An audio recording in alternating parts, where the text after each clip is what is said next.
Thank God it's Friday. Monday's a brand new start. Wednesday, you're halfway home, and Thursday, the weekend's not far. Saturday and Sunday, you hang with your friends. What can you say about Tuesday? Nothing, not a damn thing. Tuesday bites, Tuesday sucks, Tuesday blows, go away.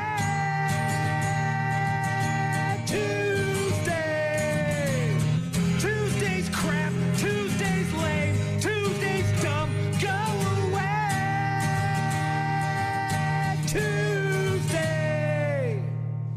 Saturday and Sunday, you hang with your friends. But what can you say about Tuesday? Nothing. Maybe staying dry, I think. I did get a little bit of rain this morning, like a misty rain on my way in, but I think we're good for the rest of the day. Looks like it's going to kind of be like this the rest of the week, too. Yeah, I mean, that's not shocking. It's early May, so I upper 50s, lower 60s. Not as warm, but okay. A lot of proms this weekend. Swoosh. Yeah. It is going to warm up a bit this weekend. I think I saw temps back into the 70s. Yeah, there's a ton last weekend, which had gorgeous weather, and hopefully it stays dry for those people that spend so much money getting ready and Dresses having and those makeup and hair Yeah, and yeah, shoes yeah. A lot of anticipation about that. And again on Saturday, prom season. Going to be a lot of people at Riverside Park doing the photos. Everywhere. That's for damn sure. That is for damn sure. We took some photos last night out for our anniversary dinner. Yeah, I saw your za. How was it? It was unbelievable. You've never had deep dish? Not once. Isn't that good with the tomato sauce on the top? That's my favorite. Yeah, I didn't realize that there were several different versions of it, apparently. Yeah. So, yeah, we were, thankfully, great staff and relied on our waiter to sort of explain it. And I love the tomato. That's my favorite way to have it. It's so funny. I told my wife, too, I'm like, you're looking at the sizes. Oh. And the small is 10 inches, right? And the medium's 12, and then the large is I think 16. And you're like, oh, we can't. Did you get a medium? No, yes. And I said, honey, let's just get a small. Trust me. And then that thing comes out. You did your best, and I ate two whole slices myself. She only had one, and she didn't eat the crust at the end, so I had to eat that too. And it's like, yeah, they're so thick. now it's so funny too because when he handed us the box to go, 10 pounds. I was like, did he put more in here? I had to open it and look because I thought maybe he put more pizza in there, but no, it was the pizza that we had left over. I was like, God, this thing's so heavy. Yeah, so we'll be eating that for the next week. Well, happy post-anniversary. I'm glad you guys got a chance to celebrate. That's sweet. Yeah. It rained right as we were sitting down and had a nice smoked old-fashioned. You'd be proud of me. I had a smoked old-fashioned. Nicely done. It was okay. It's not I'm not a them thing, it's a me thing. You know what I mean? Like it's more just I'm not really like a mixed drink guy. Well, you did though and went in Rome and you had your pizza and saw a rainbow last night. Oh, saw two of them. Did you? Double or just different times? No, double. When we were driving home, you could see it. It was right by the bluffs, and then there was a second one above it for a little while. Wife got a few photos of that. And her stupid dog. I told you about the nail. We clipped her nails. Mm-hmm. Well, I cut too close to the quick, and it started to bleed. This was on Sunday. Had an appointment for daycare yesterday. Had to cancel that. Sunday night, we were trying to get the bleeding to stop, and that's, almost impossible. And so then we ended up putting a bandage on it, wrapping it up, and took one of my socks, put it over the bandage, and then put a rubber band around it to kind of hold it in place. She was okay in the bed during the overnight, but apparently yesterday in the morning when my wife left her in the kennel to go to work, she, of course, went to town on this sock. She knocked the thing open. Of course she did. And ripped the sock off and apparently ate the rubber bands and maybe part of the bandage as well. Thankfully, there was no blood. The bleeding seemed to have stopped, which is good because that was what I was really worried about. But, of course, my wife calling the vet in a panic about rubber bands and make sure she's not lethargic and bullshit. My wife every 10 seconds like, are you lethargic? Are you okay? Are you okay? And, like, the poor dog's trying to nap. You know what I mean? Like, she's just taking a nap. She's fine.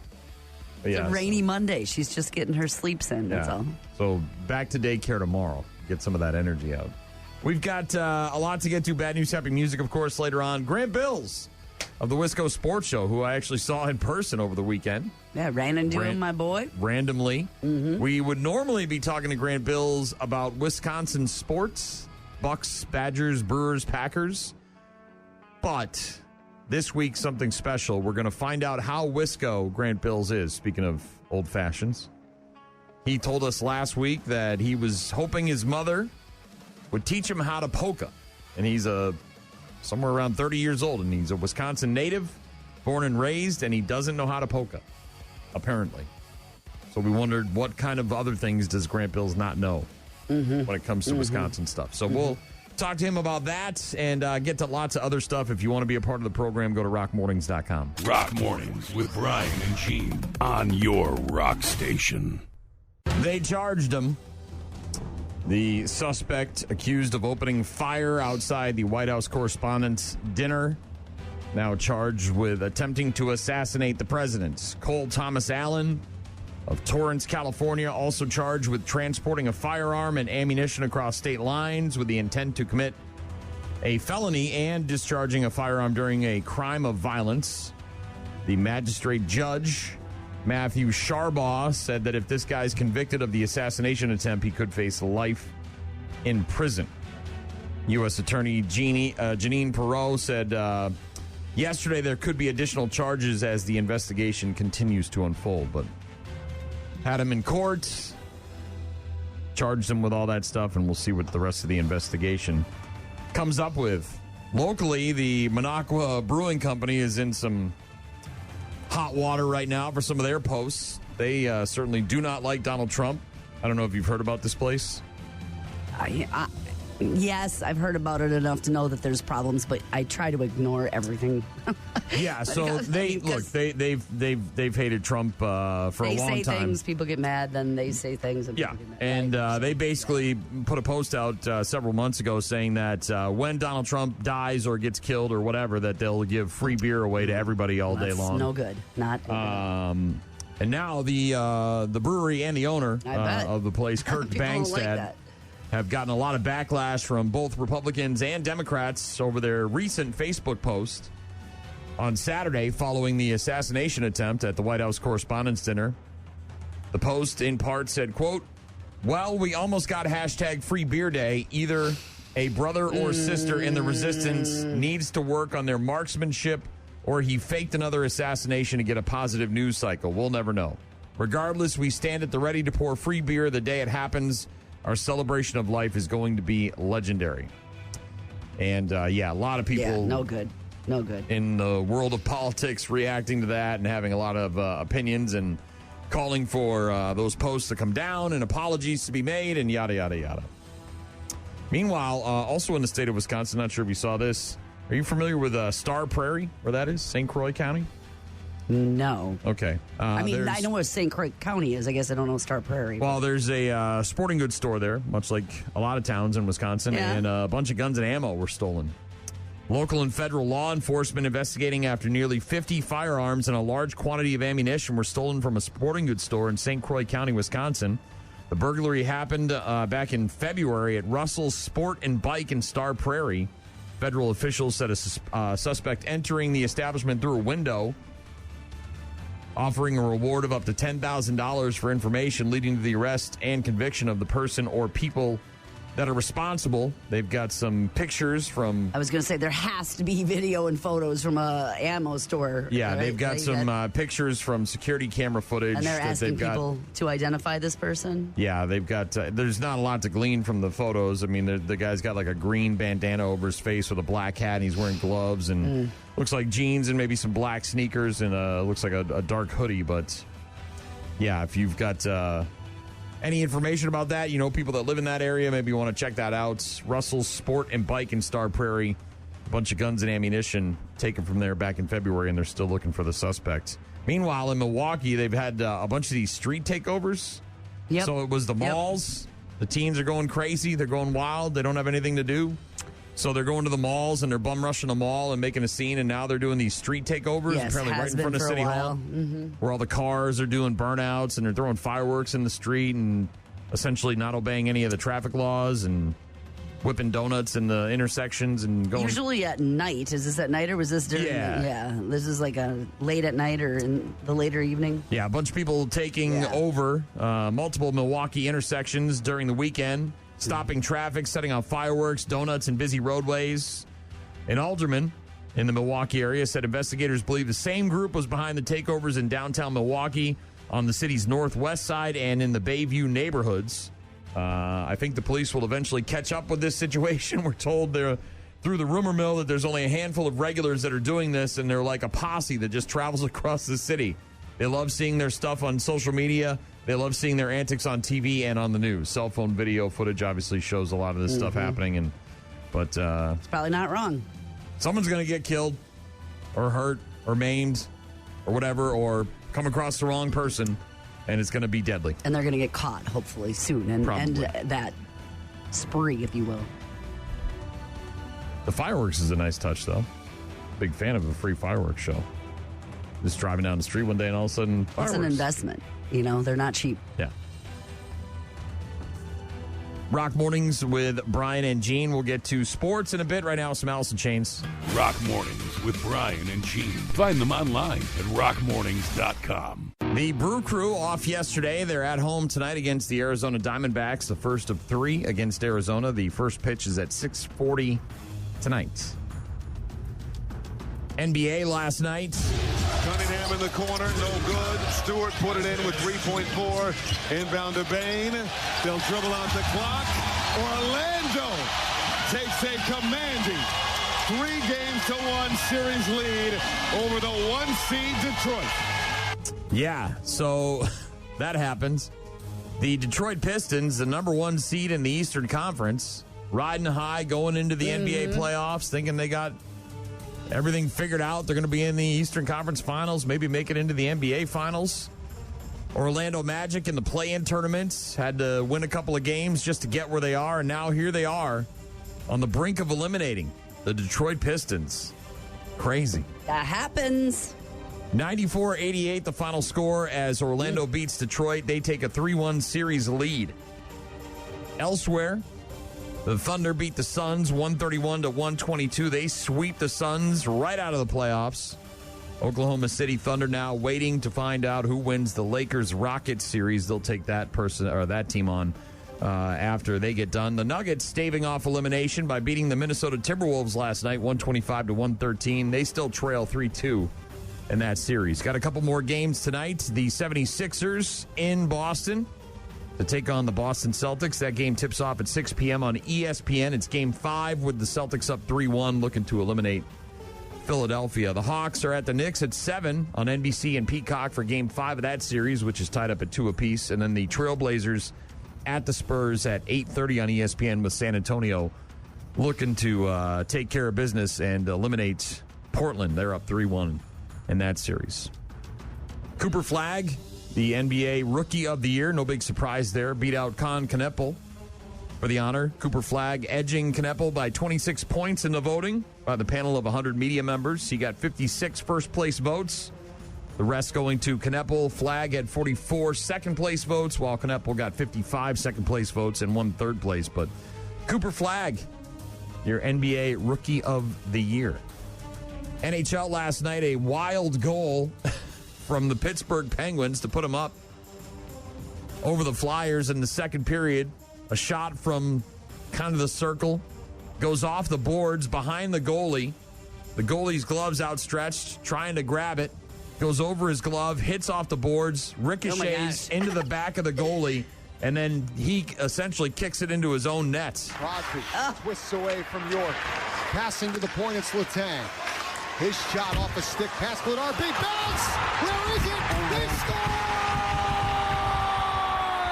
A bounce from the hockey gods, and the Penguins take the lead back late in the second. Yeah. There's something in hockey they call puck luck, and that is exactly what that was. There's no rhyme or reason how that kind of stuff goes down, but it went down right into the net. Unbelievable. Pittsburgh beating Philadelphia 3-2 to avoid elimination. They still trail 3-2 in that series, but it looked like the Penguins were all but done I mean, they were down 3-0, and now they've rattled off 2 wins in a row. So you just can't see what's going on, right? I mean, it's moving so fast, and it's off this, and it's ricocheting, it's this and that, and, and then it's in the once net. Once it goes behind you, you can't see it, and you can't turn around because there's so much action in front of you as a goalie. Your job is to wait until the puck reappears, and you assume that if somebody picks it up behind the net, you're going to know about it. But yeah, again, that thing just ricocheted right off the boards, hit the guy essentially right in the back, and then he kind of moved his leg as he was trying to slide back into the net and into the crease and kicked it into the. With it? Yeah, it just kind of went in. Also last night in the NHL, the Vegas Golden Knights beat the Utah Mammoth in overtime, 5-4. They tie that series up at 2 apiece. Tonight you've got Boston at Buffalo, 6:30 on TNT and True TV for Game 5. The Sabres are up 3-1. Minnesota at Dallas, 7 p.m. on ESPN2 for Game 5. That series is knotted up at 2 apiece. And then you've got the late game, which is the Anaheim Ducks at the Edmonton Oilers, 9 p.m. on TNT and True TV for Game 5 with the Ducks up 3-1. So the playoffs continuing. There was a bit of a dust-up earlier this weekend. I'm not sure if you saw it. Nikola Jokic and Julius Randle kind of got into it. Yeah, the Joker, not too happy. Like pushing each other? Or? Well, Julius Randle, there was no time left. The game was in hand. Nobody was playing. They were just sort of, you dribble out the clock, whatever. There's no reason to try and score. Well, it's kind of one of those unwritten rules in the NBA where you don't try to show somebody up. You don't try to score when no one's playing. And so Julius Randle essentially dribbling out the ball and waiting for the clock to, reach double zeros, goes in for a layup. And Jokic down the other end of the court didn't really like what happened, so he rushed down and got in his face, and those two were grabbing and holding each other and pushing and shoving, and everybody else on the bench, and then a bunch of fans were, fighting each other. And anyways, the NBA is not going to suspend anybody, but they did fine Jokic $50,000, and Julius Randle got a $35,000 fine for their parts in that altercation in the final moments of the game on Saturday between the Timberwolves and the Nuggets. No suspensions. Julius Randle's comments were pretty funny, too. He was like, they were asking him about it. He's like, I just saw a big thing coming towards me. Jokic is huge. He's a big dude. So, yeah. What was I supposed to do? Yeah, well, just got to hold on. Rock Mornings with Brian and Gene. We'll get to some Magnolia Park in a bit. Big thanks to Nikki who texted in. She said, good morning, Brian. You need to get some Styptic powder. Stops the nail bleed immediately. Works like a charm. Have a fabulous day.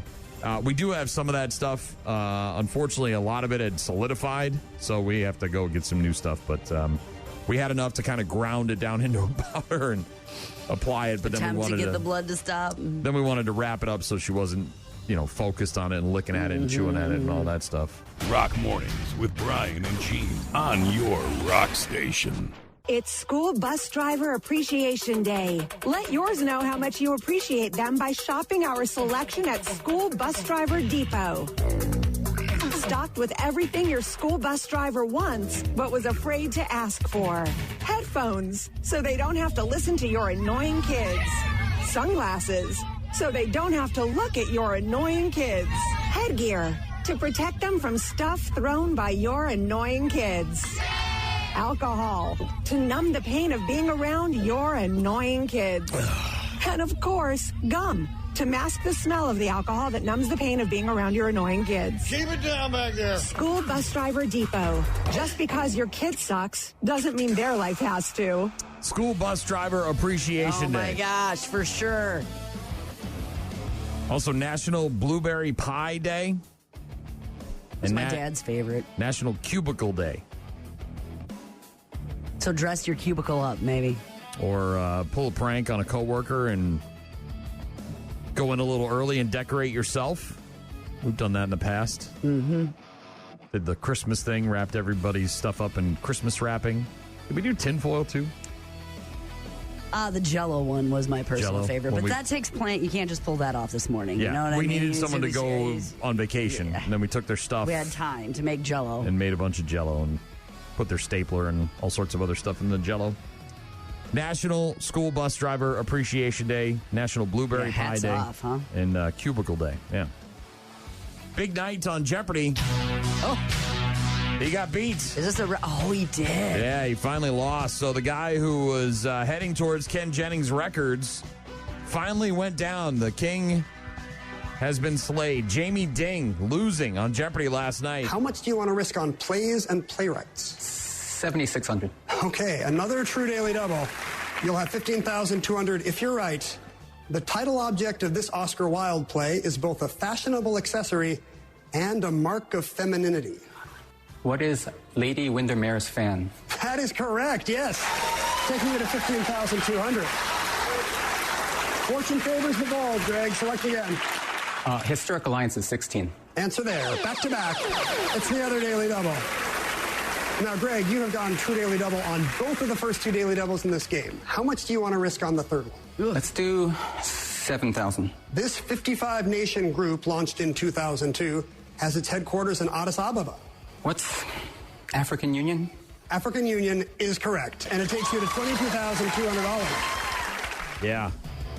The guy is from Philly. His name is Greg, and he got all three of the daily doubles and risked everything on the first two. So he went for a true daily double on the first two.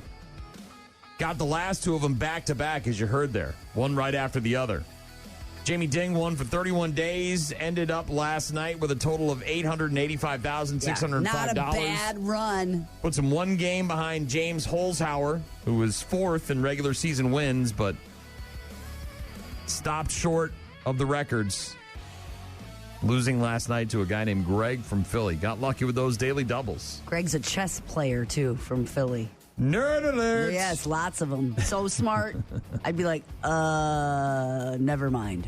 Do I have to guess? Sorry to the fifth Lori if she was listening and we tape delay. I think she still DVRs the Jeopardy episodes and watches them the next day. I haven't heard an update, so I'm assuming she used to get very upset at us when we would talk about Jeopardy. So he's fifth of all time, though, isn't he? Tournament of Champions, he'll be back, and it's not the last you'll see of him. But no, yeah. I mean, you don't win 31 games in a row and not get invited back. I mean, that's a certainty.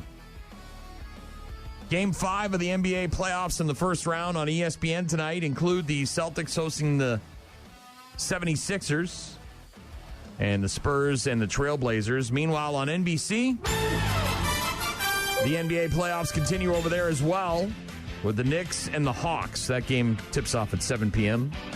NBA on NBC. Also on the Boob Tube tonight, the first season finale of R.J. Decker on ABC, and another episode of Bear Grylls is Running Wild. Last week, it was the premiere episode with Matthew McConaughey. This week, he's out with Tiffany Haddish, the comedian and actress. Will Trent's new episode of that tonight. Also, new episodes of all the NCIS shows, including NCIS, NCIS Origins, and NCIS Sydney. Fallon is new tonight. He's talking to Emily Blunt and Chet Hanks. See Tom Hanks rocking out. I did not. Stagecoach, I think it's called. Is that the one that's going on right now? Stagecoach? Oh, he was at a festival? Well, Chet Hanks is his kid, and he's a musician, and apparently Tom Hanks was like rocking out to his set. Supporting and really get into it? Yeah, being a good dad, I guess. Keke Palmer is going to be on with Jimmy Kimmel. Stephen Colbert is in repeats, and Seth Meyers is new with Sabrina Rudin. I actually forgot to mention this yesterday. I watched the Hogan docuseries. Did you really? Over the weekend. It came up last night, but I almost started it, but it was too late. And it was okay. There was nothing really like revealing. If you know anything about Hogan or you follow wrestling, it was an attempt to try to make this guy look good, right? Which I understand. You know, I'm legacy sure, and all of that. I'm sure. Well, yeah. I mean, look, people hate Hogan. There's a lot of reasons why.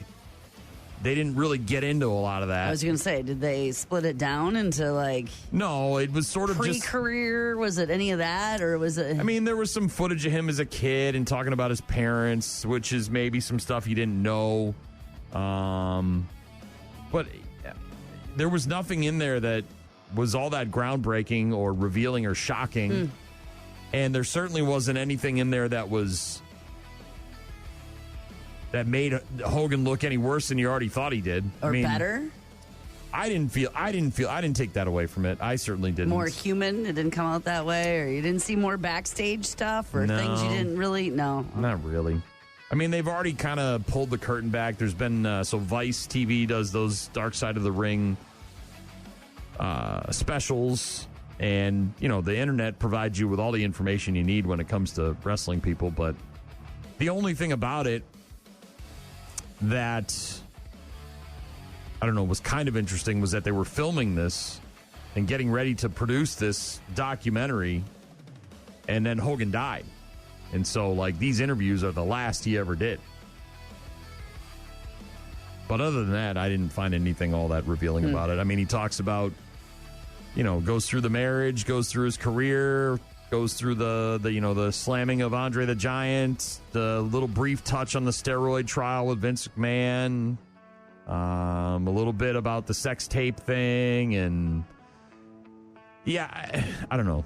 They didn't shy away from the bad stuff, but there certainly wasn't it was only 4 episodes too, so you can only really get into of so a much. whole life spent in the ring, basically. But they at one point in the trailer, when you're watching it, he says, "Oh, I know where the bodies are buried, brother." And then there's no bodies.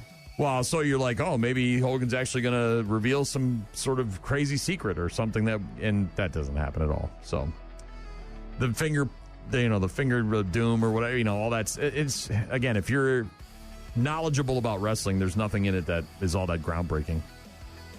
I watched a 4-part series too. Was not that. It was the False Prophet, Trust Me, the new documentary the cult thing, right? About a Mormon sect, basically, and? A polygamous sect. I've watched those kinds of shows about this, so it's not like I'm completely unaware, but it is always unbelievable how much people are gullible. They're so gullible. Well, and they start when they're real, real young. So it's I get it when you're a kid and you're indoctrinated into that, but that's why these Scientology people and all this stuff. It's like you're a grown adult, and what are you doing? How do you not see it? How do you not realize? If you can handle the topics that that rape, happen, incest, then I thought it was because this woman and her husband infiltrate by the theory that they're making documentaries about his greatness, kind of, and then over years they're able to get all this footage and get in with the FBI and eventually take him down, but it takes years. Today is also New Release Tuesday. Not a whole lot coming out on DVD, but a new one called Dust Bunny is rated R, stars Mads Mikkelsen. Sigourney Weaver's also in that one, so is Sophie Sloan. An 8-year-old girl asking her neighbor for help in killing the monster under her bed that she thinks ate her family. It's called Dust Bunny. What did you see? A monster. Under my bed. What do your parents think about monsters? Do they believe in them? I do now.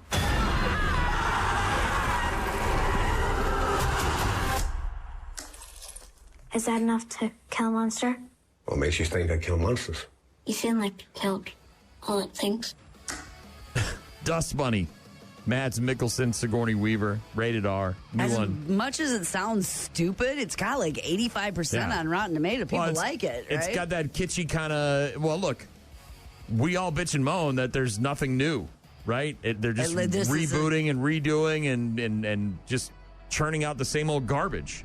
So it's a try at something new? Yeah, so I'm not saying it's brand new or that it's completely unique, but something interesting, and I think Mads Mikkelsen is a hell of an actor. And Sigourney Weaver's in it. One of these kind of weird little tangent movies that maybe don't get a big screen and don't... A little slightly artsy, but yet... Yeah, but you can, some people can't sit through artsy-fartsy movies. There's also a movie called Humane on DVD today, rated R. Starring Jay Baruchel. In the wake of an environmental collapse, post-apocalyptic, Gene, this is right up our alley. Doomsday. Forcing humanity to shed 20% of its population, a family dinner erupts into chaos when a father's plan to enlist in the government's new euthanasia program goes horribly awry. So the government's like, look, we got to call the herd 20%, and This is how we're going to do it. And then he doesn't stand for that. I don't know. It's called Humane, and it's rated R, and that's what's new. On New Release Tuesday, we are going to get to some Shinedown. We're going to talk to Grant Bilse of the Wisco Sports Show, find out how Wisco he actually is. Get to your texts and calls and emails as well. rockmornings.com for all of our contact info. Rock Mornings with Brian and Gene. Find them online at rockmornings.com. Got a text from Nikki earlier talking about my dog's toenail. So she broke a toenail at daycare a few weeks ago. And so we've been trying to keep an eye on it and keep it trimmed up so it doesn't break again. And then, of course, this weekend, trying to trim the damn thing, and I cut too close to the quick and started bleeding all over the place. And we did have some of this powder. Unfortunately, it must have sucked up all the moisture in the air and became like old. it expired. Essentially. Expired. So we were able to take some of it and grind it down and put a little on the quick, but we got to get some new stuff. Nikki texting in saying, you got to get some Styptic powder. Stops the nail bleed immediately, works like a charm. Have a fabulous day. Thanks, Nikki. Appreciate that. That was the plan. Yeah, and then she chewed the rubber bands off the sock that we had over the gauze bandage and swallowed those, and so. Also got a text from the fifth Lori, who said, spoiler alert, dang it, he was a nice kid. So she hadn't watched Jeopardy to see him lose after his good run, though. He had a good run. You'll be happy to know, Fifth Lori, that we will not talk about Jeopardy anymore until there's another guy getting close to Ken Jennings' records. That was it. That's kind of the only reason we bring it up.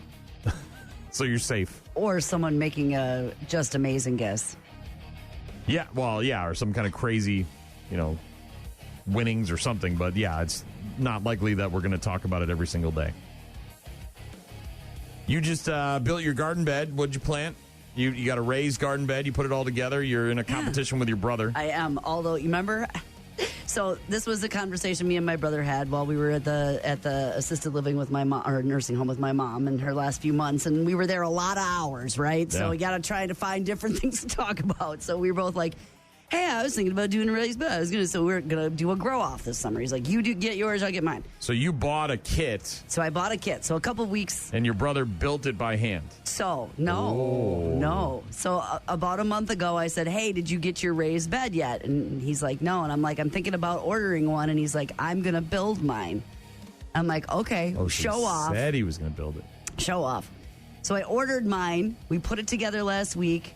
I put the black lining in it. Seen the pictures. Bought all the dirt. Well, my own mulch and junk in the bottom, but some gardening, on the top. And then I got some plants this weekend, and I put them in the ground yesterday afternoon. So I had sent him a picture of it when I built it. Not in the ground, but in the... I'm sorry, in the dirt in the raised bed. I sent him a picture when I built it, and I'm like, hey. And then he's like, yeah, I'm building mine. And then I sent him a picture last night when I planted it, and he's like, you want to shoot me the link for that? Oh, snap. My brother hasn't even started building his, so this grow-off, I'm already winning because now I had to send him the link to my raised bed. Anyway, to answer your question, I got basil, I got rosemary, I got cilantro, I got oregano, I got cherry tomatoes, I got a regular tomato plant, I got a jalapeno, I got a bell pepper, I got pole beans. Jesus, how big is this thing? Lettuce and spinach and green onions. All in the garden box? Yeah. It must be massive. It's 71 inches long. So it's like 6 feet. 30 inches wide. All right. And 24 inches deep. All right. I think that's it.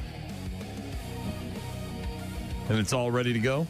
It's all planted except my pole beans because my boss told me to germinate the seeds and get them sprouting a little all the bit. Stuff. So, yeah. Otherwise, yes. There is you're going to love this story. Okay. It's about gardening and an old woman, a 96-year-old woman. Oh, my God. Of course it is. So she's out there with her cane. And dude, when you're a green thumb old lady. She's been doing it her whole life. Right. But your body at 96, it's kind of like, bro, we can't get down there anymore. It's not doing what you want it to do. We can't really get down on our knees and dig in the dirt and the soil. It's just not going to happen. Maybe we can get down, but we're probably not going to get back up. So what do you do when you want to plant flowers When you want to put things in the ground, make things beautiful. Is this a raised bed for her? Is No. this like, what is this? She got a little help, a little assist with her gardening from her 150-pound Newfoundland named Chewy. Big, giant, hairy dog named Chewy, a.k.a. Chewbacca. And you know what Chewy likes to do? Dig? Chewy loves digging. Chewy dig. Chewy dig good. Chewy dig all the time. Chewy dig a hole. Chewy dig another hole. So she takes her cane. It taps where she wants And she it? has her little plants with her. And she goes out there and she taps on the ground the spot she wants Chewy to go for. And he hammers away at the soil. Yeah. Everybody, by the way, loves this woman showing off her gardening skills with her buddy Chewy at her side. I'm sure. 96-year-old grandmother hanging out. Barbara Collins is her name. She's got her pots, got her flowers ready to go, the starters, all that stuff. Unfortunately, at her age, can't get down there, though, and dig up the ground, the soil, like she used to. She kind of bends over, points where she wants Chewy to dig the hole, and he just starts riffing, man. He's just chowing away at this dirt. He's just like a mole having himself a field day. She then's able to kind of like bend over and kneel down, put some marigolds in the hole, covers them up, pats down the soil, and they're good to go. 11 million people watching videos of Barbara Collins and Chewy on TikTok. I bet. Well, first of all, there's a 96-year-old woman that has a Newfoundland. 150-pound Newfoundland. That's a small, yeah. I'm guessing she probably gets a little help with Chewy, or there's some kind of setup there where someone comes over and helps with Chewy. Drops food off? Maybe, Because you're talking about bags of... 50-pound bags that last a week. People commenting on the video, I'm so in love with your precious grandma and Chewy. Their loving relationship, priceless. I can be feeling down and watch them. It changes everything for me. By the way, there's a photo of Barbara when Chewy was a puppy. And he's already a massive, massive puppy. If you haven't seen Chewy and Barbara Collins, do yourself a favor and check out the videos. Another trend that we've seen this year has been people trying, especially young people trying to put the phones down, right? We're talking about these organic bags or whatever, where they're going to doctor's offices and they're trying to read magazines or crochet. Less tech, more like nostalgic activities. Yeah. Apparently, college students at UC Berkeley are now hosting no phone parties, where guests are asked to put away their devices and focus on real conversations, organized by a student-led group called Project Reboot. Many are saying that the phone-free time makes them feel more present and connected to one another. We're demonstrating what our birthright should have been. It sucks that on a regular basis, I'm having to fight with my phone and I feel like I'm losing control over my life. It's so hard to stay intentional when these apps have been designed to manipulate us, and the only way we beat them is by coming together to define our generation ourselves, not let the big tech companies define us. And a shifting in cultural norms that minimizes the pressure to be online and increases access to the things that screens have been replacing for our generation. So musical instruments and crafts and well, it looks stuff like yard. that. They're playing big yard games like tic-tac-toe and stuff like that. Going for hikes, doing stuff like that. Yeah. Mindfulness. No phone parties. Being present, Gene. Being present. Get to some Pearl Jam here in a bit. Got a text from Ryan, said, my wife and I will keep a little container of cornstarch by us while trimming dog nails. Put the nail in it if we cut too close. Then a little dab of super glue after it's done bleeding. Yeah. Good luck putting super glue on my dog. But it stopped bleeding, so it's no longer a good. threat. Right. It's one night kind of thing. Right. We're good. Thanks, Ryan. Appreciate that. That Pearl Jam's coming up. Rock Mornings with Brian and Gene. Start your day with Rock Mornings. Thanks again to Ryan and Nikki for the suggestions on the bleeding dog nail. Appreciate it. Mm-hmm. We just got to get more of that stuff. It worked, and you had it. It just got expired. Yeah. It's old and dried out.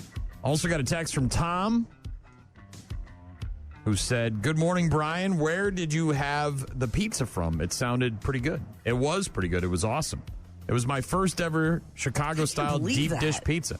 Well, look, that didn't really exist where I grew up in New England. Like at all? Well, No. Really? If it did, we didn't go there. Okay. Let's just say that. I mean, most New Englanders are Irish or French Canadian. So there was a lot of, seafood restaurants and stuff like that. But we didn't. If we had a Chicago-style restaurant, I knew nothing about it growing up. At least not in the town that I grew up in. Like no deep dish at all? Huh. I'm sure it exists now. But when I grew up, my parents, it wasn't a thing for them. My mom was 100% Irish, basically. And so, yeah, we had a restaurant in town called The Modern. And it was sort of like a supper club. From what I remember, I went there when I was a kid. It was real young, but I don't ever remember. We had a Shakey's pizza, but that was just pizza. Yeah, well, us too. Everybody has Shakey's, yeah, right? Right. But I just didn't. Was there a? And then we would go to, you get Pizza Hut or you get Domino's or whatever. I can't believe. So I had never had deep dish pizza. Not once ever in my life. Not even frozen? Because they have like Uno's and stuff like that. I'm not going to. Okay. If I'm going to, Well, that's. It fits a purpose. It fits a purpose, Brian. It's like going to. It's like going to a chain seafood restaurant, It's okay. man. I'm good with that. I'm good with that. Yeah. So, anyways, we went to Angelini's Ristorante in Onalaska. We've been there in the past. They have incredible food. And on the weekdays, they don't do it on the weekends, only on the weekdays, they do the Chicago-style deep dish pizzas. I was unaware that there's apparently two different kinds. There's a deep dish pan pizza, and then there's a stuffed pizza. And there's some differences there. And Correct. Thankfully, we had a wonderful waiter. His name was, I believe it's short for Carmine. He said Carm. And it was actually his birthday yesterday. We tried to buy him a birthday shot, and he said, no, I'm going to do my drinking after my shift. He's like, I don't want to get too goofy. So, anyways, we had, it was funny. We sat down, we had a beer, and it takes about a half hour, 45 minutes to cook these things. It takes a while, yes. It's a commitment. So we had a beer, and delicious, while we were sitting there waiting, then I ordered a smoked old-fashioned, which I told you about earlier, and that was delightful. Even though I'm not a big old-fashioned drinker, it was really good. And then we ate our pizza, at least a third of it. I had 2 slices because it's so... I know. But yeah, onions and mushrooms and black. We had the everything. We had the deluxe. special, which has got sausage, pepperoni, bacon, green peppers, onions, mushrooms, green olives, and black olives, plus ham. And then, of course, all the... It's a 2-topping kind of pizza, dude. That is like a couple toppings go into a stuffed thing like that. Oh, man, it was so good. It was so good. Yeah. There a couple of things. Number one, I don't know anything about cooking deep Chicago style, deep dish Chicago style pizza. I do know about pizza, though. And when you have that much stuff in the pizza and that much sauce, that's what I'm saying. You have to make sure that the crust on the bottom is crusty, because if you don't, it just becomes this sloppy mess. Yeah, and it was. And you no, I know. That's what I mean. It was cooked with the crust. It was so delightful, because it was funny because the waiter came out and my wife was eating it with a fork and knife. Yes, of course she was. And I was barehanding it, you know what I mean? Like a slice of pizza. And he was very offended about my wife eating the pizza. That's how I'm doing it, though. Carm was... He's like, I can't believe you're eating the pizza like yes, that. Of course I'm eating it like that. By the way, he's from Italy. Yeah. He showed us on the map. He's like, I'm from the boot, or from the heel of the boot. And he moved here a couple of years ago. Nice kid. And obviously joking and making fun of my... Delicious, though, right? Oh, my God. And so, and my wife, who doesn't normally eat onions, can't stand onions. I was like, honey, can we just not be those people that need to take the onions out? I'm like, I don't want to get into a thing here. Just have you'll be fine. It's such a minute part of whatever else is going on in there. We'll be okay. Didn't even notice. Yeah, and so I'm barehanding this thing and I'm chowing down, and of course I had a slice and I'm thinking, man, that was a lot. Do I want another one? And yes, I did. So I had a second slice, and it was great. The other nice thing too about it was not only is it delicious, first of all, flavor wise, not only is the crust really good because it holds everything in, but it wasn't. A lot of pizzas, especially with the cheese on top, you bite into it and the cheese comes with, and everything comes off. You know what I mean? And then no, it all just kind of stayed right where it belonged, and it was really, really delightful. So, yeah, and that's locally owned. Uno's is a chain, and Pizzeria Uno's, yeah. Are you talking about Uno's deep dish? Yeah, I know what it is. You have had? I've seen them, but you've never eaten there? No. So that was my husband and I's first date. Pizzeria Uno's? The deep dish Chicago style chain. I mean, it was in Madison, and it was a billion years ago. But yeah, it was noteworthy, and I loved it. I loved it, but I will say I don't know how many times I'm going to be able to. You know what I mean? It's a maybe once in a great while kind of thing. Once a year. Yeah. The funny part too was we get done with the pizza, puts it in the box. We get a couple shots of limoncello. They make their own limoncello, by the way, and it was a little refresher. Yeah. So I've had the beer, I've had the smoked old fashioned.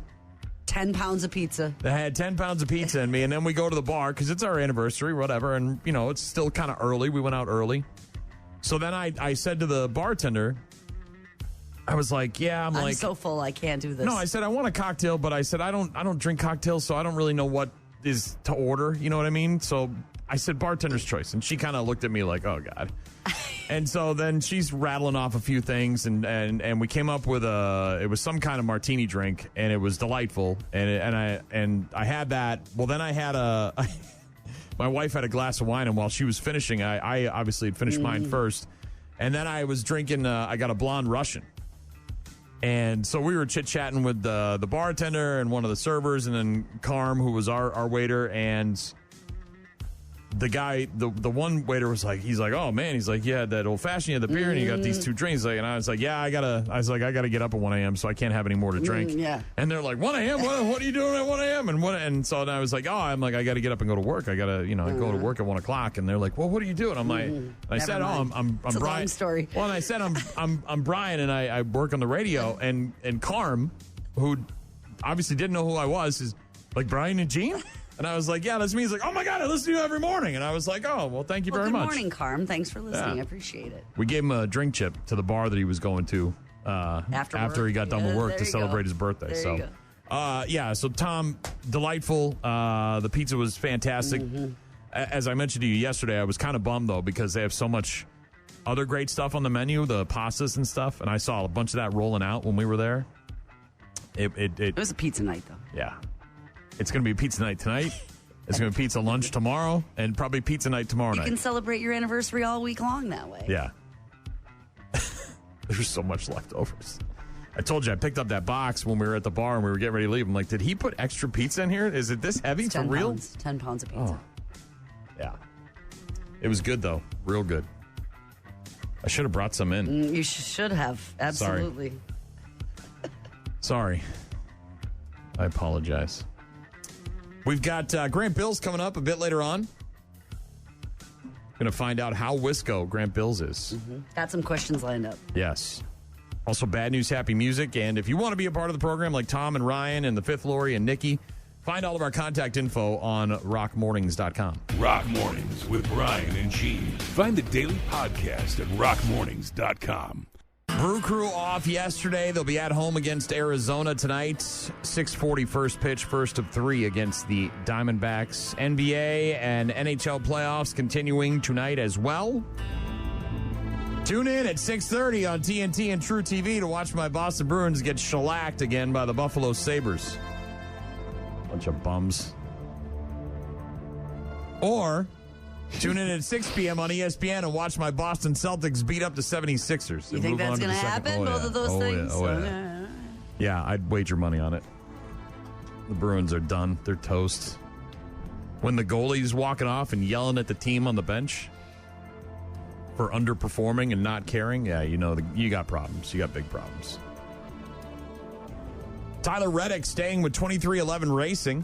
This Sunday, Reddick revealed on the Fox Sports broadcast he had signed a multi-year contract extension, staying in the number 45 car. Well, duh. This guy just won every single race. The first 3, didn't he, or 4 in He's a row? won 5 of the first 10. Yeah, there you go.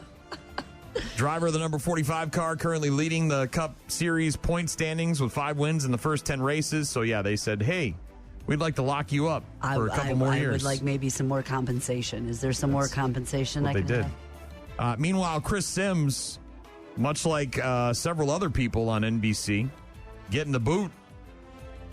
NBC completely revamping their lineup for Sunday Night Football in America. The whole pregame thing for, they got Sunday Night Football on NBC. His days on Football Night in America, NBC's Sunday Night Football studio pre- and post-game show, are now coming to an end. Chris Sims announced that he was leaving Football Night in America. NBC hiring former Pittsburgh Steelers head coach Mike Tomlin to join the desk as they revamp the show. It'll air live from the stadium where Sunday Night Football is being played every week of the NFL calendar in the upcoming season. Former NFL head coach Tony Dungy was also let go from Football Night in America, so they're making some big changes So there. overhauling the entire kind of broadcast and the program and what it looks different. like. And Different. Live Golf. yeah, now Scheduled tournament in New Orleans, late June, going to be postponed. So, yeah, they still, even though they said we're going full steam ahead and yada, yada, yada, there was these rumors that they were not going to get any funding from the Saudi Public Investment Fund and yada, yada, yada. It sounds like they're still struggling, even though they did say, that they were going to go out and do the season as normal. They're now postponing a scheduled tournament that was going to take place in New Orleans in late June. League continuing to attempt to secure additional funding after Saudi Arabia's Public Investment Fund pulled back their commitment to keep financing the Live Golf circuit. The tournament was scheduled June 25th through the 28th at the Bayou Oaks at City Park in Louisiana, and now that has been postponed. So postponed means they're going to try to make it up at a later date, right? That's what it means. As opposed to canceled? That's what that means for right now. It means we have intentions of having this later, but then you could eventually say it's just canceled, I guess. Got a text from Holly in Iowa. She said, Angelini's is my absolute favorite restaurant. They have a podcast now, too. Yeah, my wife was very concerned about ending up on the podcast. I was like, we're fine. We're good. Just enjoy your pizza, honey. Also got a text from Kevin. Said, hey, guys, I was wondering if you could play Ashes to New Beat It. New addiction, like when Disturbed first came out with The Sound of Silence. So like a cover of Michael Jackson's Beat It? Unfamiliar, but look for it. Ashes to New, doing a cover of Michael Jackson. I'm assuming if that's what it is. It's not for the new movie, is it? I don't think they put From Ashes to New in the Michael movie. I'm guessing they didn't. Thanks, Kevin. Thank you, Holly. Appreciate the text messages. Good to hear from you guys. Grant Bilse is coming up just after 8 o'clock. Find out how Wisco he truly is. Was he drinking smoked old-fashioned on a Monday at an Italian restaurant? That doesn't, the old-fashioned He part. was walking around a winery on Saturday or Sunday like I was. Yeah, you ran into him in person, like in real person. Oh, man. I can't wait to hear his version of that story. Did you hug him in the vines in the vineyard? I told you what happened. Yeah, there was friends around and people. It was group setting. We had already got done and we're sitting on the patio at the winery enjoying a beverage, and our stupid dog won't stop barking at everybody. And there's 4 or 5 other couples sitting there. Their dogs are all very well behaved, not barking, minding their own beeswax. My stupid idiot dog just won't stop barking. We got to get out of here, honey. We're causing And I'm like, scene. we're those we have people. to go. And then thankfully, Grant Bilse and his group of friends came around the corner, and I said very loudly so everyone could hear me, which is what I tend to do anyways. Holy crap, is that Grant Bilse of the Wisco Sports Show? And of course he didn't want that. Couldn't believe it was me, and I saw the look, even though he had sunglasses on, very dark sunglasses. I saw the look of horror in his eyes. He didn't want any of that because he was with a young lady. Yes, and a friend group, and I don't know who else he was with, but he was with people that he didn't want to have to talk to about me. So and you then left. And he kind of waved, and then I said, "Nice mustache, you dork!" And everybody laughed on the patio, and he just kind of put his head down and kept walking. So, and then we decided to leave, and he was just finishing up and making his way to the patio just as we were leaving. So he didn't have any real awkward interactions with me other than that initial run-in with one another. We'll see what his take is on the whole scenario when we talk to him after 8 o'clock. Rock Mornings with Brian and Gene. Weekdays, 6 to 9. That is From Ashes to New. Sorry. That wasn't the one you wanted. Kevin said, hey guys, wonder if you could play Ashes to New Beat It. New addiction, like when Disturbed first came out with Sound of Silence. He did confirm that it is a cover of Michael Jackson's Beat It, but I didn't do it. I did Drag Me instead. So sorry, Kevin. Give it a listen. Maybe we'll start playing it. His nephew's playing Michael in that movie, isn't it, right? Jafar Jackson. Jafar Jackson. Yeah. Yeah. And the fifth Lori also texting back saying she must have watched the episode now, the Jeopardy episode from last night where Jamie Ding lost after 31 in a row. Said the new guy is a squinty button masher. Nerd alert. Yeah. Apparently not a fan of the new guy. Gary from Philadelphia, I think. Or is it Greg? Was it Greg? Well, you got to take down the leader. They're going after the king. I'll give him credit, though, man. Very few people do a true daily double, especially when you got that much money in your because. And he did 3 in a row, right? Well, he got all 3 of the daily doubles, but he got 2 in a row in the second round. But it's rare that when you've got a significant amount of money in your bank that you would actually do a daily double as opposed to when you got $500, Dune 3 is coming out. Yes. Later this year, Same December. Same day as the Marvel Avengers, movies. right? Yeah. They're calling it Doomsday or something like that. Doomsday. They're trying to do the whole Babenheimer thing or maybe move. One of them's talking about maybe moving. Apparently people are paying $50 to see Dune 3. Movie tickets are costing $50 now. Why? Regal Cinemas charging $50 for opening night seats. Well, supply and demand, right? This is what we're doing now with everything. We're doing, what's it called? The pricing? What's it called? Dynamic pricing? Yeah, so they're saying because there's so much interest for the seats, they're up to $50. Well, look, this is a 70-millimeter IMAX theater, so it's a little bit more of an elevated experience when you're watching it. It's not just the old screen with the, the seats and whatever. But Regal Cinemas charging $50 for opening night seats to go check out Dune 3 in 70-millimeter IMAX theaters this December. Tickets, by the way, sold out in minutes. Not just Regal bumping up prices in premium format theaters nationwide, the average ticket costing $18, as high as $30 in some of the major cities. These, again, are for more premium elevated experiences. The average ticket price at regular theaters, $12.75. Jacking up the prices because attendance down. They're still not seeing pre-pandemic numbers. Some people are concerned that normal people are now being priced out of the movie-going experience. December 18th, isn't it? And Doomsday is, like you were saying, they're both being released on the same day. And the conflict is with IMAX theaters. They can only put one in. There are only so many of them in, yeah. So what are they going to do? Are they going to put in Dune? Are they going to put in Avengers? What are they going to do with the theater space? Well, if they're selling out tickets at $50 a pop to go see Dune 3, they're probably going to be putting Dune in there. Big day at the theater, though. That'll be good for box office. Royalties on the 18th of December. Right before Christmas. You ever do excuse me, it's a yawn. You ever do a trivia night? You ever go to a bar, do bar trivia? You must have at some point, right? Maybe once. It's not my jam. I mean, I know there's a lot of people here who do it or get teams and they do it as a group or they meet out and they, do it on a regular basis. It's not something I've participated in a lot, and they're themed too.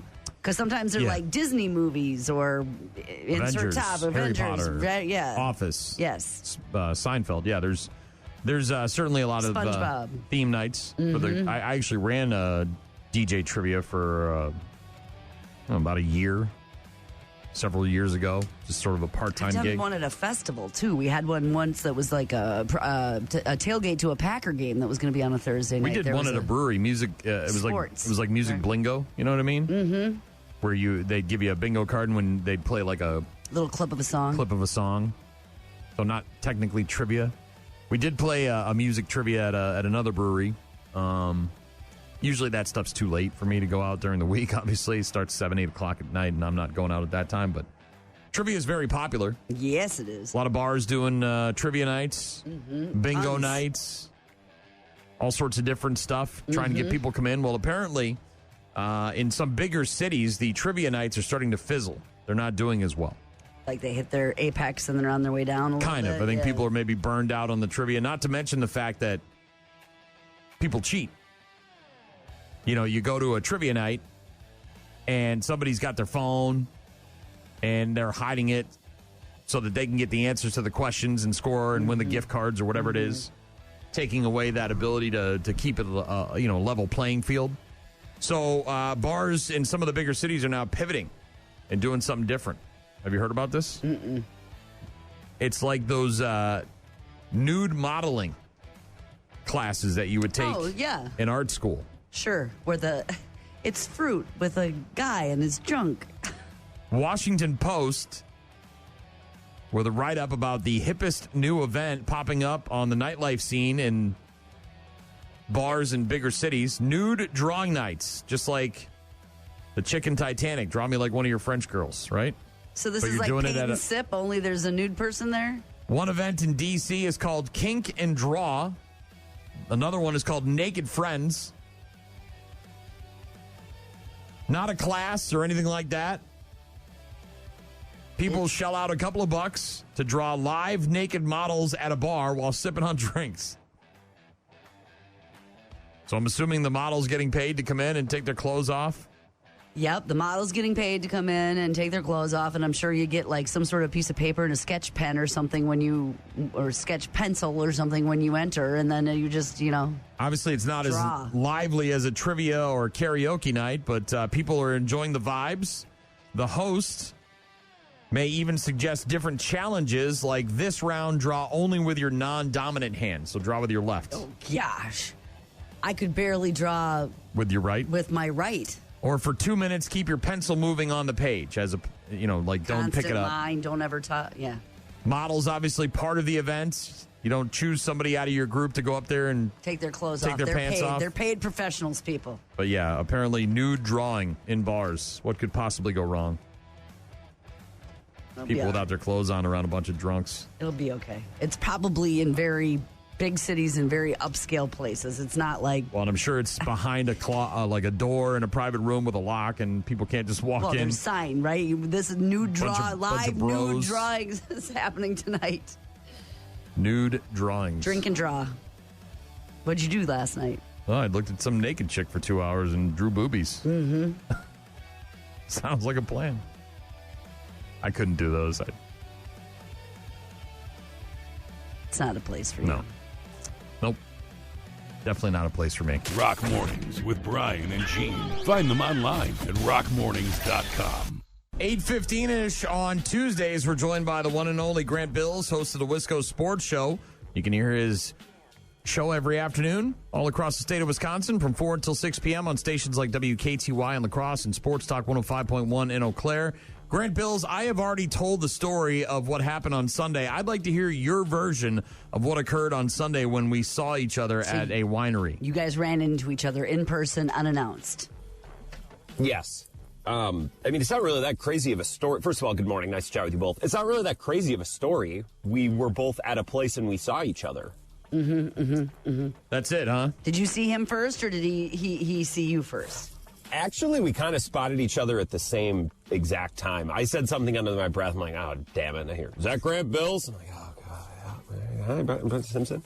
And his lovely wife. Yes. And their, did you have two dogs? Yes, we have two dogs. We have a boxer and we have a wiener dog mix named Fenway that we've had for 11 years. Well, it was doggy day at this place. So everyone had their pups, Gene. It was the patio was lovely. The sun was out. It was a great time. But yes, I saw Simpson in public.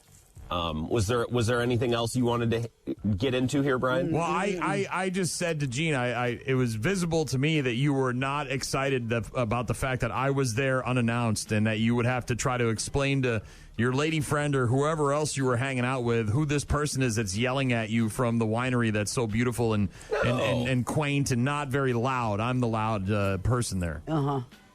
Simpson, I consider you a close personal friend and enjoy you. Why would I be ashamed to introduce you to anybody? I would I was excited to see you. I figured because I was loud, and then I made a comment about your mustache, and everyone kind of giggled when they heard your mustache. It's a whatever joke. And yes, you played to the patio very well, Simpson. You had the meeting out of your hand with your comedic punch and your timing. No, it was nice to see you. You're a little bit of a wild card in public. It's not like it was 1 a.m. at a bar. It was a rather quiet setting, and I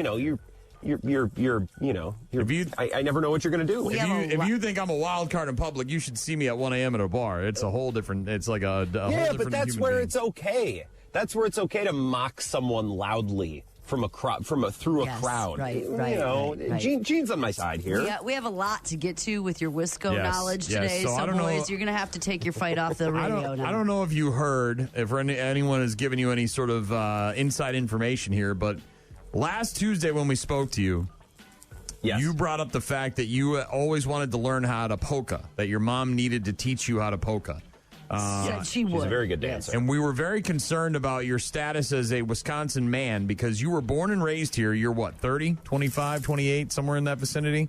I am 28. You're 28. So should have learned it in public school. You should have learned in public school or at a Brewer game or at a fest celebration or at your mom's basement. A wedding dance. Something. You should have learned how to polka. So we figured we would put together a list of questions to determine how Wisco you actually are. Because you host the Wisco Sports Show, and yet here you are not knowing how to polka, which is like the easiest dance of all time. These are going to be easy for you, Grant. Trust me. You were born and raised, okay? All right? So we're just going to... I feel like I'll get most. Look, you talk to most people in their 20s. I don't think a lot of people my age are going to know how to properly polka. I could fake it. Sure. I could blend in. But, to really honorably do it, like, I don't know that a lot of people my age would, but I guess I could be wrong. So some of these are just going to be straight up answers. Others are going to be kind of have you ever kind of thing. We're just going to run the gamut here. So let's start easy with the state bird. Wisconsin state bird. Would be the robin. That is correct. Bird. Ding, ding, ding, ding, ding, ding. He got it right. Do you know the Wisconsin motto as long as we're on those questions?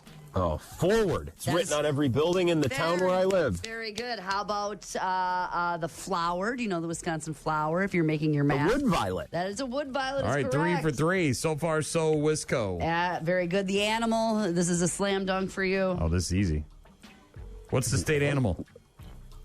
Oh, the badger. Yes, very good. Okay. They name everything after Now, you're a man of the water. You're a fly fisherman. I know that you like that. So the state fish is the... Oh, crap. Is it the bluegill? It is. It is not the bluegill. You're doing really well. Try again. Boy, out of all those, you'd think that the guy who fishes and carries his fishing gear in his car with him would know what the fish of the state is, the state fish. Is it a muskie? It's a muskalung. There you go. Okay. It is a muskalung. That is the official state world record of that fish. Is 69 pounds, and it was pulled from the Chippewa flowage, by the way. Did you know that? It's on display at the Moccasin Bar in Hayward. I've seen it with my own 2 eyes. Yes, I've been there several times. You can also enjoy little dioramas of animals playing cards and pouring tea and all sorts. Have you ever been? I have not. I have not been. Dude, you got to go. They got a big thing of peanuts. It's wonderful. Have you ever rode on a tractor, Grant? Oh, yeah. Oh, yeah. Oh, yes. Yes, right. Yes. Do we have a tractor story? Is there a tractor? It sounds like there's a story to this. No, it's just a lot of different times. I remember when I was young, the Fleet Farm won't let you do this anymore because of woke, but you used to, when you were a little kid, they used to let you sit on the lawn tractors. I would always want to go sit on them when we'd go, but then they roped them off. Because of, now the kid, now they don't let kids sit on tractors anymore. I guess that's the only thing that comes. You rode a tractor. All right, rode a tractor, give him that one. I'll give you that one. So far, the only one he's got wrong is the fish. Yeah, this is great.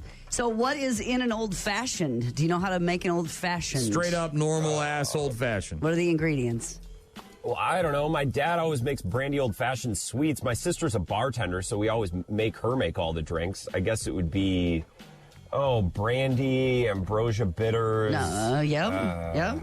What's in the bottle? An orange slice, maraschino cherry. Correct. My dad puts a cinnamon stick in. I'm missing some liquid, I think. You're missing one liquid. Yeah. This is better than I thought you'd do. Well, there's a mixer that goes with the bourbon. Or the brandy. Yeah, that's what I'm missing, I think. It's bubbly. Will that help you? So I guess, when you do, an old-fashioned sour, that would be squirt. Yes, right? or a 7-Up. We'll give you that one. 7-Up, Sprite, something along those lines. I'm not a bartender. If I was, I would do it. I'd make more money. Have you ever done a shot of Polish? Yeah. Grant. Yeah. That's just blackberry brandy, right? Yes. LaRue. Very good. Yeah, I've done it with Bags. Bags is always looking to drink Polish. Excellent. What is a cannibal sandwich? Do you know what a cannibal sandwich is, Grant? Ooh, you're going to want raw hamburger, rye bread, celery salt, and some nice, thinly sliced white onion. This is very good. Look at This this is guy. cannibal sandwich. The only one he's gotten wrong so far is the state fish. Hey. Look at this guy. Tiger meat in some portions of the state. Hey, do you know where they make and bottle spotted cow, my friend? Oh, New Glarus. Yes, very good. The New Glarus. good. Little, is good. would that be Little Switzerland? It is. Is that? Yes, down by. Speaking of, while we're down in that area of the state, do you know where the only place is where they make Limburger? Do you know where Limburger is made, by the way? Oh, disgusting cheese. Monroe? In Monroe at the Cheese Chalet, by the way. That's the only U.S. producer of Limburger in the United States of America. Did you know that? Monroe, New Glarus, the that whole area. cheese makers. Yes. They live up to their name. Yes. Do you know what fast food chain began with a single restaurant in Sauk City, Wisconsin? Well, my guess would be Culver's because that's what they're based, but I didn't know that's an easy one. Even I know that one. I'm not sure. Very good. Very good. Where does up north start? Ooh, Grant? this is a Highway big one. 8. This is a big one. We've had Highway 8. A lot of people have texted in about this one. We've had Highway 29. We had Highway 8. We've had several people with different versions of this because the Wisconsin Dells likes to say that it's the Northwoods for those fibs that come here for their vacations when it's not technically the Northwoods. Now, I knew you'd have an opinion about this because you grew up in central Wisconsin-ish, right? Well, so I grew up, a lot of people would say I grew up north. I did not. I grew up by Eau Claire. So I grew up probably with, 5-10 miles of Highway 29. Living in Milwaukee and in Madison and in La Crosse, I guess, too, but I think it's more prominent if you're coming from Milwaukee or Madison. I see why people feel like up north begins at 29. It gets piney. It does feel like it changes. I can see why people feel that way. They're wrong, but it's a mistake, at least I understand. Some people say 64. I'm entertained by that answer because it's a little bit more of a niche highway than Highway 29. It's still wrong, but it's like you get a cap tip from me. The definitive answer is Highway 8. And if you're like, oh, it feels like up north at 29, well, then you don't drive north enough. The problem with 29 is then that means that like a large portion, a majority of the state is up north. Yes. And it can't be up north, has to be a smaller region than down south. It can't be half. Yes, it needs to be a destination. So, to get up north from Milwaukee, I need to drive 4 hours. Yeah, them's the breaks. Get in your car. It's not just a state of mind. It's actually a place on the map. Can you, go ahead. Yes. No, I was just going to say it's disgusting to me. Some people from Madison, Milwaukee consider La Crosse up north, which is just... Oh, my God. You talk about the public school system failing me. I don't understand how those people walk the earth. That sounds more like family vacation failed them, right? Like Grandpa said, we're going up north, and they took them to... on Alaska or something like that, right? No, it's up there in Hayward and Iron River. Even I know that. Yes.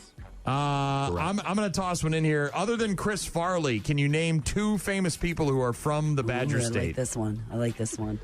Oh, yeah. I guess there would be a bunch. Who's the weird... Willem Dafoe is from Milwaukee, I'm pretty sure. Correct. I don't know why that's the first one that came to mind. I'm somewhat of a scientist myself. Yes. I mean, crap. There's so many. Orson Welles, Mark Ruffalo.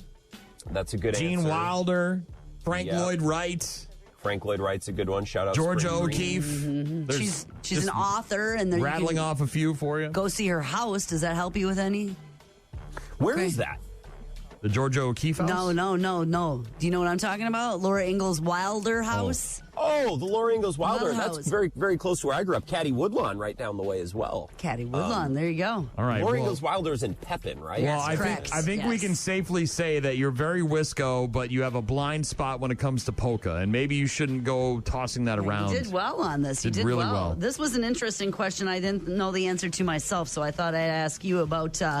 name the 2 UW system schools, universities, 4 years that are not named after the city of which they're in. Ooh. Well, one would be Stout. That's where I'm from. That's easy. Because it's Menominee, When in right? doubt, go to Stout. If not there, Eau Claire. Yeah. And the other one. It wouldn't be UW Parkside, UW Platteville, River Falls. It is Parkside. It is Parkside. Okay. Parkside. I didn't know if Parkside was still I know there have been some changes to the UW in system. Kenosha, so it's not named after the town. That one, I was baffled by that one. I didn't know that one this morning. So good job, well done. Very, very well done, Grant. We were concerned that you weren't very Wisco after the polka thing last week, and it appears that you are very Wisco. It's just the dancing thing, really.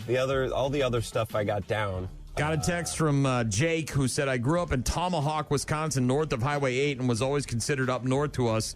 Everybody that came to visit. So, Para Jake says Highway 8 is the line there. I did have some people say Highway 29. I think Tony had said that. Again, I understand why some people feel that way. I understand why you would be wrong there. I see how you've arrived at that incorrect conclusion, but I get it. I see the math. There are some people who are, again, some people who think like, oh, going up to La Crosse is up, which is just insane. 29, I get it. It's still wrong, but I get it. Anyways, can you tell that this really matters to me? That I really care about this, by the way? Well, you should. You're host of the Wisco Sports Show. You want to make sure you represent not just the sports teams, but the fact that you're a very Wisconsin boy. You're a very nice Wisconsin boy who doesn't know how to polka. Well, this last weekend I was enjoying Trempolo, one of my favorite places in Wisconsin. Trust me, I got a good look at what you were enjoying this weekend, and I'd be enjoying that too if I was you. Okay, all right. Are you prepping for the first day of fishing season in the state of Wisconsin? When is that, Grant? So it's weird. I have such a blind spot, apparently, both for the state fish and the fishing season, because fly fishing opens January 1st. So I've been doing that on and off, and fishing opens this weekend, right? Fishing season in the state of Wisconsin? Great. So I'm going to be in Viroqua. There's going to be all the riffraff with their Saturday, March 2nd. So yes, this week. March was like a month ago. No, I'm sorry, May 2nd. This one. All the peaceful creeks and streams are going to be overrun. They're not with yours anymore. Tom, Dick, and Harry with a spinning rod. That's just great. No, of course I'm excited. This is a great time of year because I don't know. I don't have lilac bushes in my front yard currently, but when those things start popping, that's they when already you are. go. They already are.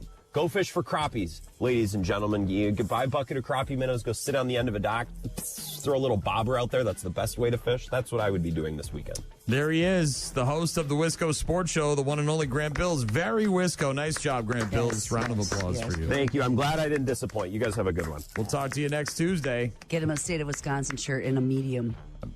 Maybe a small. I guess I maybe would have tried to choke it down. Yeah, he's a little he's medium for sure. He's wispy. He's a little wispy. A little wispy when I see him. I wanted to ask him about his pants too that he was wearing on Sunday. Don't ask a man about his pants in front of his woman. No, today I was going to ask him about the pants today.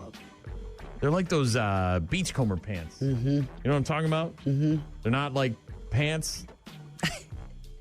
Like I wouldn't be caught dead wearing them. He's medium. He can pull it off. Medium. I just want to know who the starting shortstop. Bad news, happy music coming up next. Rock Mornings with Brian and Gene. More from Brian and Gene is coming up. You're about to enter a beautiful, exciting, wonderful new world. A cockroach living in your nostril. Now that's just nasty. Add in some haven't pooped for 30 days. Poop is raining from the ceilings. Poop. And sprinkle in some hashtag Florida Man for flavor. Florida man. Florida man. Florida man. Florida man. Florida man. Florida man. Florida man quits his Burger King job, steals all of their chicken nuggets. It's bad news. Bad news. With happy music. Let's rock. Babies get born in all sorts of different places. Like human babies? Yeah. Yeah. Most of the time, hopefully in a hospital. Mm-hmm. Occasionally at home. Like a tub or a pool or something. What do they call those? Nursemaids? What are they called? The baby ladies that come over your house? Lots of baby ladies, yes. If you want to have a water birth, if that's what you're trying to say, like in a little kiddie pool with a doula or someone that's going to come and help with that at home. But how about in the back of a car? That happens too. Yeah. What about on an airplane? That would probably happen just like it could in a car. Boy, yeah. Transportation. That does not sound ideal. A train, a plane. A baby was born on a Delta flight from Atlanta to Portland last Friday. Look at you. You have a baby. In a bar. Actually, I have a baby on a plane. Took off with 153 passengers, ended up with 154. It was pretty wild just to see it all happen. So I actually didn't realize what was going on at first. And then somehow my seatmate found out that there was being a baby born. I've given birth, and I've given birth naturally, so I know it is not a comfortable situation. And she wasn't yelling or screaming or anything. I mean, they probably went home and probably had a drink, but They really did a great job of doing their jobs and keeping everybody calm and sorted and organized. Sounds like there wasn't a doctor on board that was helping out. It was just the flight attendants and this woman in the back of the plane giving birth. Well, and that's the thing about that on a plane. Not only is it not, you can't stop the plane and you're going to have to do what you're going to have to do, but it's so public. Yeah. You know what I mean? It's not the back seat of your car and the where plane's it's just probably you. full and it's the noise and cramped the thing. and yeah, not ideal. But that woman who you just heard there is her name is Jessica. She is from Atlanta. She was traveling to Portland with her daughter when there was a medical emergency in the back of the plane last Friday night. Said flight attendants were able to assist with the passenger. And then shortly afterwards, about a half hour away from landing, there was another emergency. She said, I actually didn't know what was going on at first. And then somehow my seatmate found out that there was a baby being born. Said there was no signs of any distress. Sitting a couple of rows away from where it happened. This woman's not back there screaming. What has she got, like 9 kids, and this thing just walked out at they this put point? like a leather as a I don't know, chomp man. down on some piece of leather so you're not making noise. Yeah, none of that. No commotion. She said, I've given birth, and I've given birth naturally, so I know it's not a comfortable situation. And she wasn't yelling or screaming or anything. Nothing. Delta said flight Silent attendants birth? jumped into action to help with the birth along with there was a doctor. Okay, there was a doctor on board. That makes sense. Yeah. This lady giving birth on a plane. Hey, at least you get off the plane first, right? They're not going to let it. And the baby are leaving first. Right, like no one else is getting off the plane till that lady and her baby get off and get into the hands of medical professionals, right? I mean, like, that's one positive. So I'm not going to let anything happen to the baby. Yeah. Good idea. That would be rough. There's really no good place to lay down back there either. You know what I mean? With the back of the plane is kind of where they have the curtain floor, and right? they've got like the food or maybe you're beverages in the little kitchen area, or the galley. Like the galley. That's about it. There's Did they no put her in the good place. elevator and bring her down to the storage area, or is it? I'm sure it was in the galley or in the back space there, which is, you move a couple carts out of the way and maybe you can lay down. Yeah. Maybe. On a blanket or thankfully something. there was a doctor apparently on board that was able to assist. Is it me, or was that the ugliest baby you have ever seen? Not Look, ugly. it was like a Pekingese.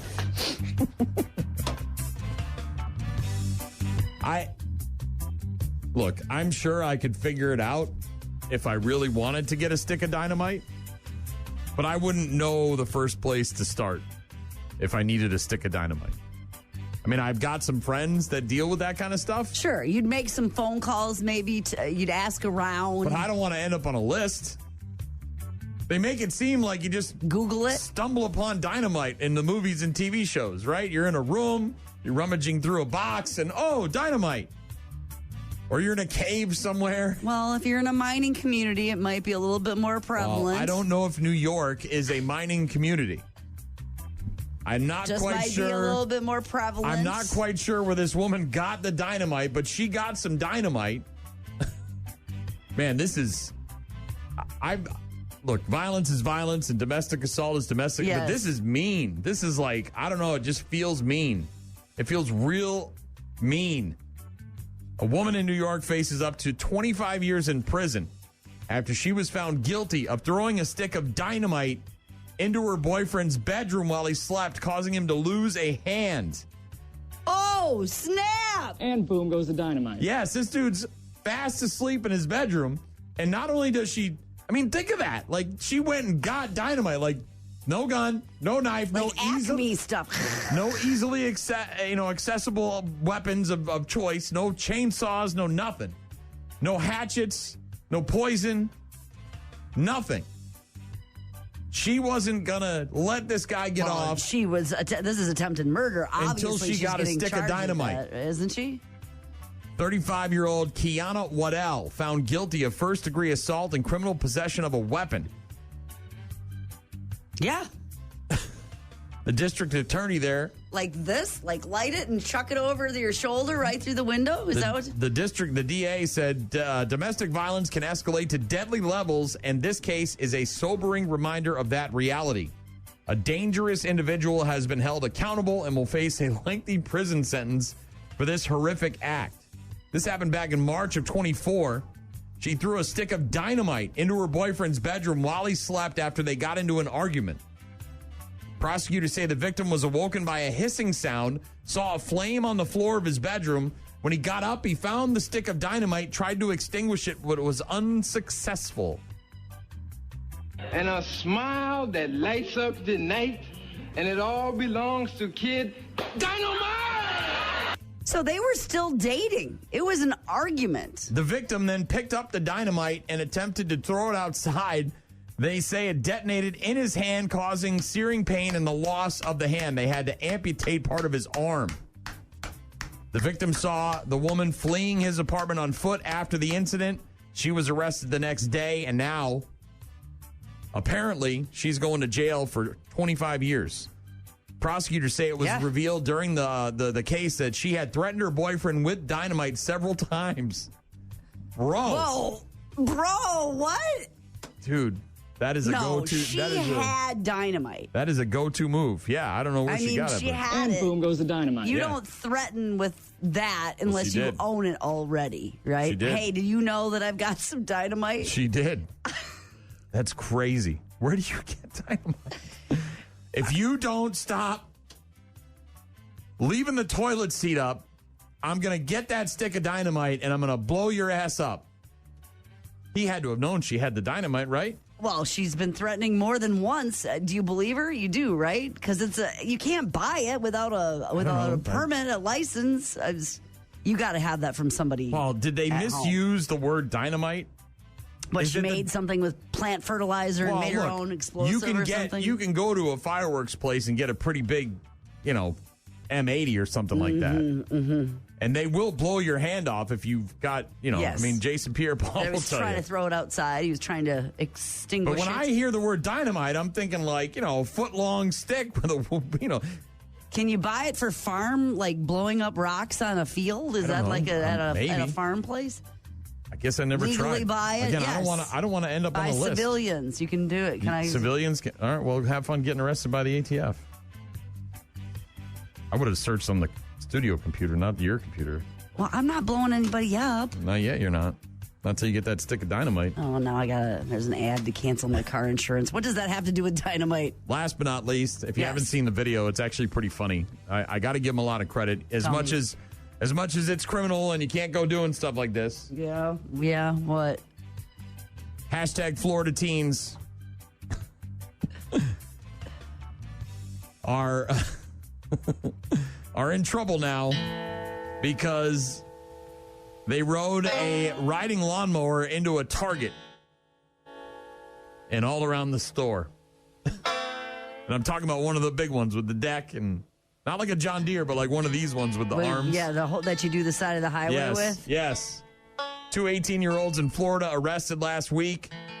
They got that through the front door, huh? It took them a minute. Apparently, they bashed in one of the doors pretty good. But driving a lawnmower through the Target, a stunt for social media, obviously.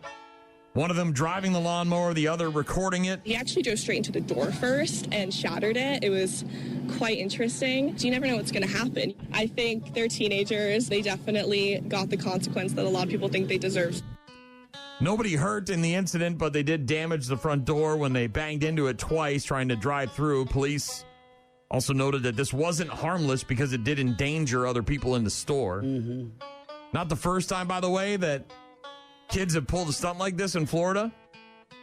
The night before, they apparently went inside a Culver's restaurant and used a leaf blower and put it on TikTok. So kids in Florida are going into stores and restaurants and causing mayhem with all sorts of farming equipment and lawnmowers and leaf blowers. Mm-hmm. Landscape stuff. They're facing charges of disorderly conduct and criminal mischief for both of the pranks. Get off my lawn. Yeah.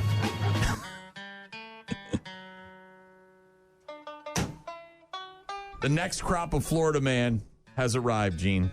Mm-hmm. He's finally here. Well, the leaf blower thing, I mean, Sure. I know you can't do that, but it has potential to be funny, just like we talked about last week with the basketball team that's doing it in people's faces. But you can't take a riding lawnmower in through a store, really. No. Mm-mm. It's funny to watch, though. It's hilarious. I I Did you LOL? Oh, I LOL'd. Bad news, happy music on Rock Mornings with Brian and Gene. We'll get to our daily check-ins next. Rock Mornings with Brian and Gene. Find them online at rockmornings.com. Call. Hello. Email. I tried emailing you. Text. So many ways to check in with us. Check. We rely on you guys for traffic updates, requests, and all sorts of other stuff. Check this out. rockmornings.com. There's a website. You can find our contact info there. You can download the apps, get in touch with us that way as well. Click Win Stuff to sign up for all the freebies. Don't forget to do that. Got a text from my guy, Tony Zach. Said, I lived in the Chicago area back in the day, ate a lot of pizza down there. Angelini's one of the best out there. I would put them up against anyone. I thought maybe he was going to have a comment about up north. He did. He said, Grant killed it. Oh, good job. He said, Highway 64, but 8 is also good. Grant killed it. Yeah, he did. He did a good job. He really did. We were impressed. We were worried, but our fears were unfounded. I figured he was born and raised, and his folks are real Wisconsin folk. You know what I mean? Like, he's got that grandpa who's salt of the earth. I figured there was some of that knowledge that was passed down. Brian in Colorado texting in saying, I'm happily curious about Wisconsin people, or what Wisconsin people do. Can't wait. Hell yeah. I think he was referencing the game that he's going to, the Brewer game, and I said, "Well, they grill out. They drink." He's tailgated before, has he not? He also said, "Not going to lie, when you asked the fish, I yelled out walleye." Yeah, I wondered if people would, but the surprised that Grant didn't. He missed that one, huh? It's his jam too. Also got a text from Eric who said, you can see the Northwoods line. It's a legit geographical line just a few miles above Highway 29, and then he's got a whole map here where he drew on. Look at this guy. He drew all over it. He's got lines up by Eau Claire, just above Eau Claire. Start right there is where he's. Yeah. How do you pronounce that? The Nicolay National. What's that one? The Chickamauga. Chequamegon? Chequamegon? Is that how you say it? I saw a bear there once. Chequamegon, Nicolay National Forest. And then you got Duluth up here on the left, Houghton over on the right, Lake Superior. That's where he started. He's saying right here, right below the Chicamaquan. What is it? Chickamauga. God damn it. I can't do stuff like that. I just can't. Somebody at Parajake, he texted in and said, I grew up in Tomahawk, Wisconsin. North of Highway 8 was always considered up north to us. Everyone that came to visit. Said too.